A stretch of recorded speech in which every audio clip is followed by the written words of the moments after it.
Durante muito tempo nós acreditamos que o divórcio era uma realidade que se estabelecia entre marido e mulher. Já vimos muitas pessoas se divorciarem. Na verdade, eu acho que boa parte do que a gente presencia é um reconhecimento público daquilo que nunca aconteceu. Nunca houve casamento ali.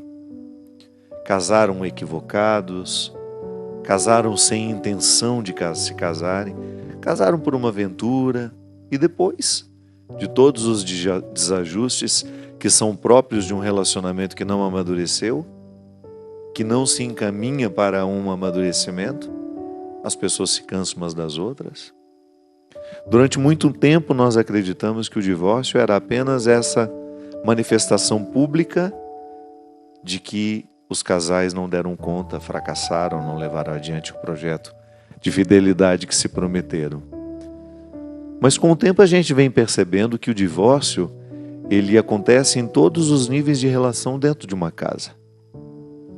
É possível que eu me divorcie dos meus filhos? Sim, é possível que uma mãe se divorcie de seus filhos, que o pai se divorcie de seus filhos, que o irmão se divorcie do outro. O divórcio ele se estabelece toda vez que nós deixamos de cultivar o vínculo que nos torna familiares. Eu já falei aqui muitas vezes sobre isso. Não tenho o menor receio de dizer, porque é uma realidade que toca a todos nós. Nós não estamos aqui no programa para poder falar de uma realidade que não existe. De maneira alguma nós abrimos mão de partir da realidade que nós vivemos para poder falar do ideal que nós queremos alcançar. É claro que todos nós desejamos uma família feliz, não ideal, porque ideal não existe. Claro que todos nós queremos uma família onde os vínculos são cultivados, onde a fidelidade é um valor. Claro que todos nós desejamos muito ter essa família, mas nós sabemos que boa parte de nós não tem. Não vamos negar aquilo que nós sabemos que está presente na nossa vida. Quantos de nós já se sentem sozinhos neste mundo, mesmo tendo a casa cheia de gente? Porque é estranho isso, né? E é tão simples de entender também ao mesmo tempo. Nós temos a obrigatoriedade do sangue e isso nos torna familiares. Eu tenho como fazer um exame de sangue, comparar com o exame de um outro homem e dizer se aquele homem é meu pai ou não. Tira um fio de cabelo, faz um exame de DNA e a gente, sem erro, consegue saber se aquele homem é pai ou não daquela criança.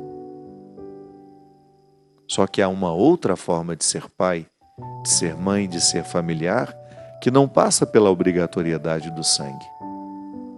O filho adotivo, por exemplo, depois que uma criança é integrada à vida daquela família, volte alguns anos ali e pergunte se alguém ali tem coragem de dizer que aquele menino ou aquela menina não é filho daquele casal. O tempo nos torna filhos uns dos outros. O tempo nos torna irmãos. O tempo nos torna marido e mulher. Agora, quando nós não cultivamos, e este é um bom exemplo que serve para muitos de nós, quando nós não renovamos o vínculo que o sangue nos proporcionou viver, em pouco tempo a gente se limita a ter o mesmo sangue. Mas já não temos mais familiaridade, já não temos mais intimidade, já não temos mais prazer de estarmos juntos, porque alguma coisa se perdeu. Sabe, minha gente, nós quando levantamos essas questões, nós precisamos ficar muito atentos às situações que provocam-nas. O que faz com que a gente seja cada vez menos familiares? O que faz com que tantas famílias se limitem a ter o mesmo sangue? O que faz que uma casa deixe de ser lar e passe a ser apenas um aglomerado de pessoas? Eu gosto sempre de dizer, a minha casa é um sentimento que me ocorre. Não é um aglomerado de paredes apenas, de móveis que estão ali dentro, Não. Tudo isso é importante, claro. É bom que a sua casa tenha a sua cara, que tenha o seu jeito. Às vezes eu fico muito intrigado em ver como as pessoas constroem as suas casas, deixando aquela construção, aquele processo todo nas mãos de arquitetos, de decoradores. E às vezes nós quase não interferimos no que o arquiteto ou o decorador escolheu colocar dentro da nossa casa. Não faz sentido isso. A nossa casa precisa ter a nossa cara. Quando nós entramos ali, nós precisamos nos identificar, por mais simples que seja a mobília, o mobiliário que nós temos. Por mais simples que seja, ele tem que ser parte da gente. Não é que nós ficamos apegados à matéria, não. É que a matéria nos ajuda a sentirmos-nos em casa. Então, quando eu entro na minha casa, por mais simples que seja, provoca em mim um sentimento bom que me faz querer estar ali. Tá, tudo bem. Essa é a dimensão material. Mas pode ter certeza que este querer estar ali não é apenas, não se limita a um querer apenas pela matéria. O sentimento que nos ocorre é que naquele lugar existem pessoas que dão significado à nossa vida. E isso não é o sangue que nos dá, não é o sangue que obriga. Vínculo, volto a dizer, podemos até partir de uma obrigatoriedade. Mas se nós não cultivamos o respeito, a relação de admiração, de carinho, de fidelidade, nós nunca vamos nos sentir encorajados a dar o passo depois da obrigatoriedade do sangue, que é a escolha. Tá bom, eu sou obrigado a reconhecer a minha paternidade. E às vezes acontece muito isso. Filhos que ficam numa luta no tribunal para que seus pais biológicos reconheçam a paternidade. E alguns até conseguem. No documento estão ali, entrarão na herança. Mas se o pai não escolhe aquela paternidade, o vínculo não se estabelece. Então a escolha será sempre um detalhe que vem depois da obrigatoriedade. Da mesma forma como eu continuo escolhendo ser irmão.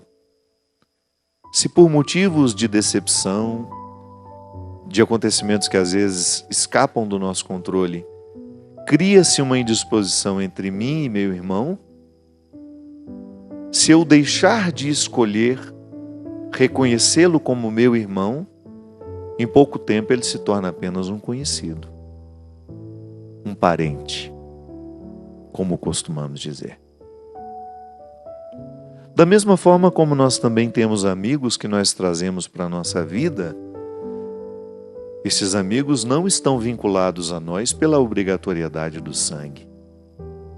Não há nenhuma obrigação, mas a gente escolhe cultivar aquela pessoa na nossa vida. E a escolha, quando ela vai sendo intensificada, quando nós vamos buscando aprofundar o vínculo com aquela pessoa, o amigo se torna mais que um irmão. E não sou eu que estou inventando isso, não. A Sagrada Escritura nos diz, e a nossa vida confirma. Sem medo de errar, você que agora me assiste, já experimentou ter com alguns amigos uma intimidade, uma alegria que talvez você não tenha nem mesmo experimentado com seus irmãos de sangue. Nós temos domínio sobre isso? Não. Nós não temos domínio sobre isso. Os encontros, eles vão estabelecendo esses vínculos. Você, por exemplo, se casou com um homem que você nem sabia que existia. Olha que responsabilidade. Você escolheu ter os seus filhos com este homem. Você escolheu ter a sua continuidade com essa mulher. Olha como é importante saber escolher. Ainda essa semana eu tenho falado muito sobre a ambiência afetiva. Tenho falado no meu Instagram, no meu Twitter, porque eu acho importante a gente pensar nisso. A qualidade da nossa vida depende da nossa ambiência afetiva. E o que é a ambiência afetiva? São os amores que nos rodeiam, são os sentimentos que nos rodeiam. E as pessoas despertam em nós esses sentimentos. Por isso nós precisamos ficar muito atentos. O que o outro está provocando em mim? O que o outro está despertando dentro de mim? Ele me desperta coisas boas ou ele me desperta coisas ruins? Qual é a influência que ele está exercendo sobre a minha vida? Tenho falado muito sobre isso. Um homem casado que quiser continuar fiel à sua esposa e a seus filhos, ele tem que ser muito honesto com os companheiros que ele tem na vida, com as pessoas que se dizem amigas.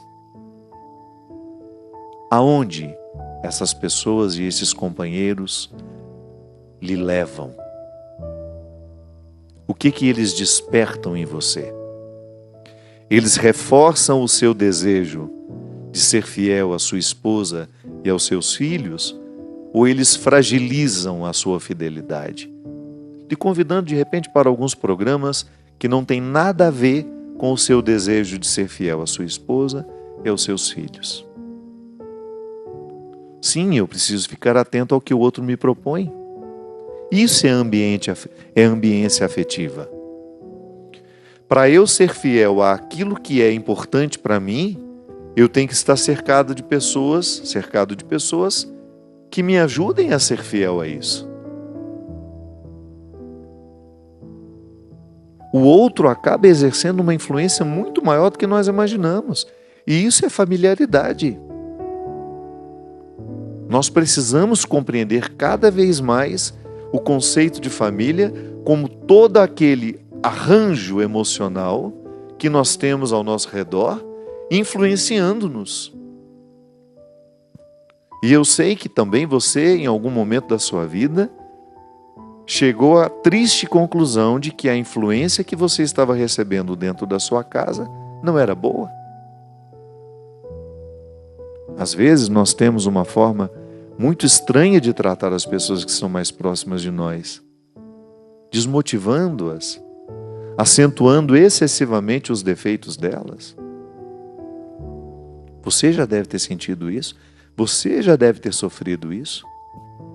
O quanto o contexto familiar, quando ele não é saudável, ele pode sufocar as nossas possibilidades. Eu que venho de um lar que enfrentou muito o problema do alcoolismo, eu sei dizer o quanto o alcoolismo fez mal à minha casa. E o quanto continua fazendo naqueles que ainda não fizeram um pacto com a verdade, que é olhar no espelho e dizer para si mesmo: eu sou alcoólatra, eu preciso de ajuda. Não adianta eu dizer. Somente depois que eu reconheço que o problema está em mim, é que eu começo a ser favorável ao meu desenvolvimento. Mas você que também talvez tenha sofrido o mesmo que eu, sabe perfeitamente o quanto um pai alcoólatra, um irmão, uma mãe, podem provocar feridas profundas dentro de nós, sobretudo quando somos crianças e ainda não temos a capacidade de nos proteger de tudo isso. Sim, porque uma criança, ela ainda não tem os filtros da proteção. Eu gosto sempre de salientar isso. Na lida com seus filhos, cuidado com aquilo que você vive na frente deles. Eles ainda não têm o filtro da maturidade. Eles ainda não estão emocionalmente fortes para poder presenciar algumas coisas. Então, às vezes, o nosso lar, da mesma forma como a televisão coloca, esse programa não é permitido para menores de 18 anos, lamentavelmente nós precisamos reconhecer que às vezes as nossas casas, a forma como nós vivemos dentro delas, o que nós dizemos uns aos outros é tão impróprio também para um menor de 18 anos? Mas como não há lei para proibir isso, né? Nós estragamos as pessoas dentro das nossas casas. Quantos filhos e filhas estão sendo estragados pela irresponsabilidade de seus pais, que não se atentaram que depois que a gente se casa, as nossas escolhas precisam ser coerentes com aquilo que a gente escolheu, que é se casar. Depois que a gente se casa e põe um filho no mundo, você tem que ter muito mais responsabilidade sobre o seu comportamento, porque você está educando essa criança que lhe observa. Aí depois vira um marginal, um assassino, a gente não sabe por quê. Às vezes os nossos filhos caem tão cedo na criminalidade, na prostituição socializada, nas drogas, porque nós não sabemos. Mas talvez a gente tenha negligenciado o exemplo que dávamos a eles. É como um pai fumante, a mãe fumante, dizer ao filho que não fume. Que autoridade eu tenho como pai, como mãe, de negar que meu filho, ou propor, né? Porque enquanto ele é menor, você tem autoridade sim de negar. Dizer não vai fumar, pronto e acabou. Mas dificilmente essa criança vai entender que não fumar é uma questão inteligente. É proteger-se, é proporcionar mais saúde ao corpo. E eu me lembro, minha gente, uma das coisas mais bonitas que eu vivi com meu pai foi justamente uma vez que meu pai sempre foi um homem muito bom, sempre. O problema dele é quando bebia uma pinga. Virava outra pessoa. Num primeiro momento muito mais amoroso, o meu pai, quando ele estava alcoolizado, a primeira fase do álcool nele era deixá-lo à flor da pele. Então ele abraçava a gente, ele beijava a gente, coisa que ele não fazia quando estava sóbrio. Meu pai era muito sério, muito silencioso. E às vezes as demonstrações de amor que eu tinha do meu pai e as falas mais eloquentes dele era quando ele estava alcoolizado. Mas a segunda fase do alcoolismo do meu pai era sempre um tom agressivo que vinha. As 2 primeiras horas ele ficava carinhoso, depois ele ficava agressivo. E a minha mãe muitas vezes sofreu com essa agressividade. Então, eu me lembro que numa segunda-feira, depois, porque o fim de semana era sempre muito difícil para nós. E de maneira especial para mim, que eu era o caçula, né? Os meus irmãos saíam, as minhas irmãs saíam, ia passear. Ficava eu e minha mãe. Acho que é por isso que eu e minha mãe temos uma ligação tão bonita, tão delicada, de tanta cumplicidade. Porque eu via o sofrimento dela. E eu ali, um menino de 5, 6 anos, já ajudando, de alguma forma, a segurar aquela mulher. E eu me lembro que numa segunda-feira, depois daquele final de semana terrível que a gente teve, eu tremendo, com muito medo, eu me aproximei dele e perguntei se ele me amava. E ele imediatamente ficou engasgado, disse que sim. E eu falei para ele, se pelo amor que ele tinha por mim, ele era capaz de parar de beber. Ele não me respondeu. Ele chorou. E eu me lembro que a partir daquela conversa, o meu pai começou a colocar, acho que na pauta da vida dele, a possibilidade de pensar nos outros no momento em que ele servia o primeiro cálice de cachaça.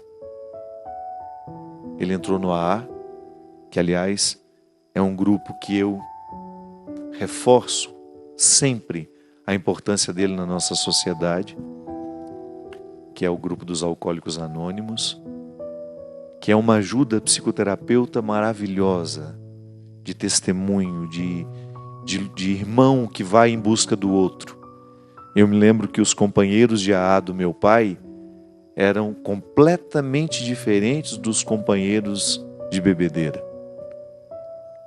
Eles chegavam lá em casa para resgatar o meu pai, ao passo que os outros chegavam para trazer a destruição. Para os convites que fragilizavam o meu pai como homem.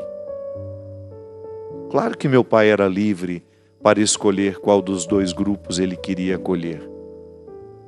Mas quando a fragilidade e o vício está estabelecido dentro de uma pessoa, é claro que ela vai reagir àquele que propõe o alimento do vício. Mas à medida que os companheiros de AA, e a gente se sentia tão aliviado quando eu, pelo menos, o que salvou meu pai foi o Sebastião, marido da tia Ló, a mesma mulher que me salvou. Eu me lembro direitinho do Tião descendo a rua, indo lá em casa, incentivando meu pai a ir participar das reuniões. Meu pai, num primeiro momento, reticente, não gostando muito da história, mas muito educado. Meu pai sempre foi um homem muito polido, muito educado. Não, eu vou sim, vou participar um dia. E adiou muitas vezes essa primeira participação dele. Mas um dia o Tião venceu os amigos da bebedeira. E meu pai venceu o álcool. E naturalmente transformou as influências dentro da nossa casa. Então, às vezes, é uma pessoa com a sua atitude que destrói a ambiência afetiva da família. Quantos filhos perdidos nas drogas retiram os sossegos dos pais? Minha gente, eu já vi muito pela minha vida pais que perderam completamente a alegria de viver por causa do vício dos filhos. É muito triste você ver um filho que você pôs no mundo, que você lutou por ele, de repente ficar perdido, incapaz de dizer não àquilo que o destrói.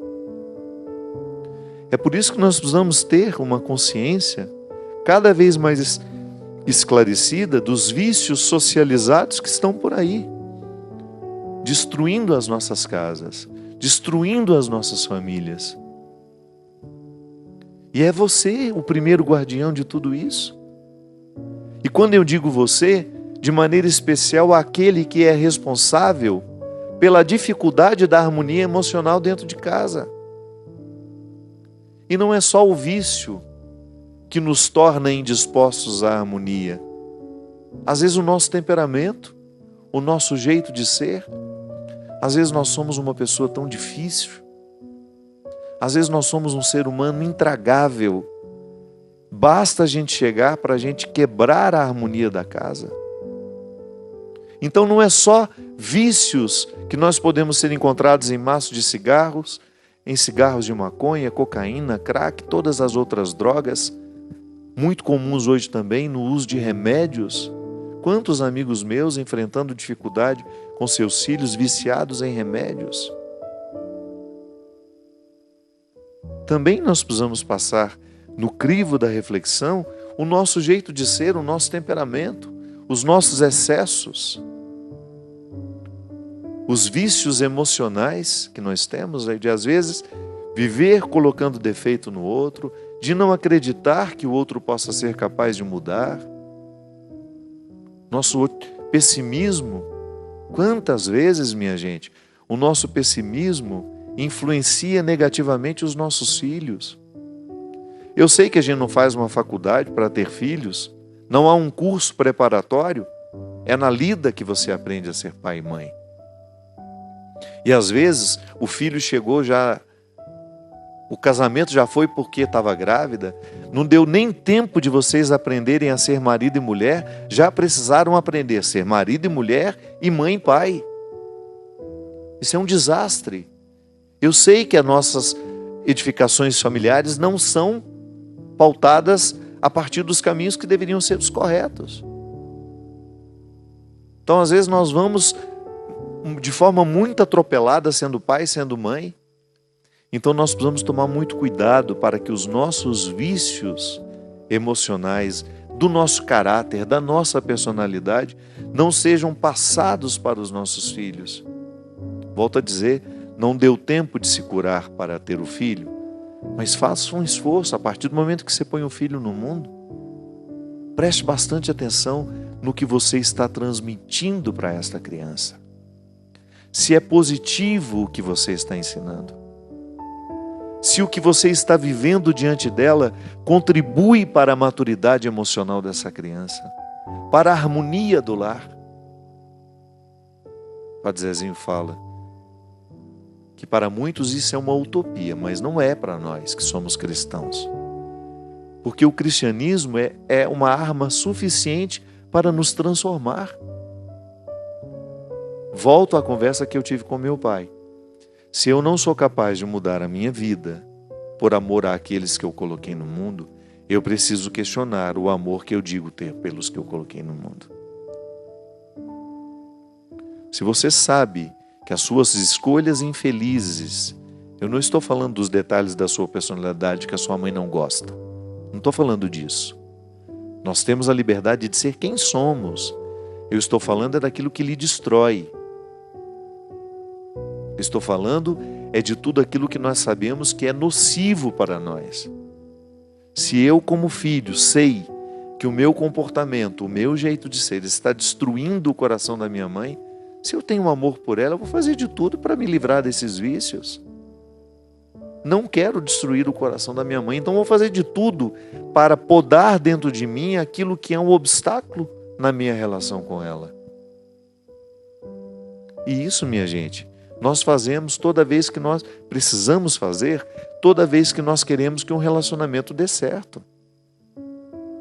Nenhum relacionamento está imune a terminar, a acabar. Nenhum amor está preservado para ser eterno. Ele será se a gente optar por ele todos os dias.